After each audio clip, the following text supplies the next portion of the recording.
इस एक तस्वीर ने इजराइल को इतना गुस्सा दिला दिया कि तस्वीर का जवाब बम गिरा कर दिया गया। इस तस्वीर का राज हम आपको वीडियो में आगे बताएंगे, लेकिन उससे पहले आपको बता दें कि इजराइल किसी भी घटना को छोटा नहीं मानता। साधारण सी दिखने वाली चीज भी अगर भविष्य में खतरा बन सकती है तो इजराइल उसे उसी वक्त मिटा देता है। इजराइल ने अब ठीक यही किया है। दरअसल इजराइल ने 2 देशों की सीमा पर बम गिराए हैं। इनमें से एक देश भारत का कट्टर दुश्मन है। रूस के राष्ट्रपति व्लादिमीर पुतिन के राजनीतिक गुरु अलेक्जेंडर डुगिन ने ऐलान किया है कि इजराइल ने तुर्की पर हमला कर दिया है।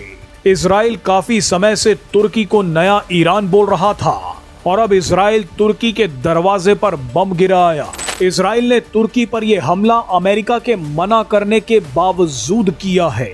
इजराइल की नजर में अब अमेरिका की कोई इज्जत नहीं रह गई है। आपको बता दें कि इजराइल ने तुर्की की सीमा के पास सीरिया के एक एयर बेस पर भारी बमबारी कर दी।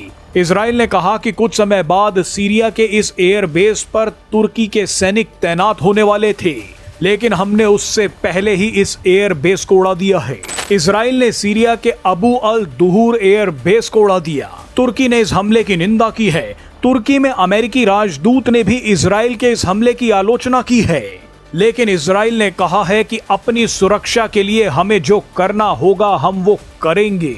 हैरानी की बात देखिए कि इजराइल के इस हमले के बाद तुर्की ने बयान दिया है कि अक्टूबर में इजराइल में चुनाव होने वाले हैं, इसीलिए नेतन्याहू ने यह हमला करवाया है।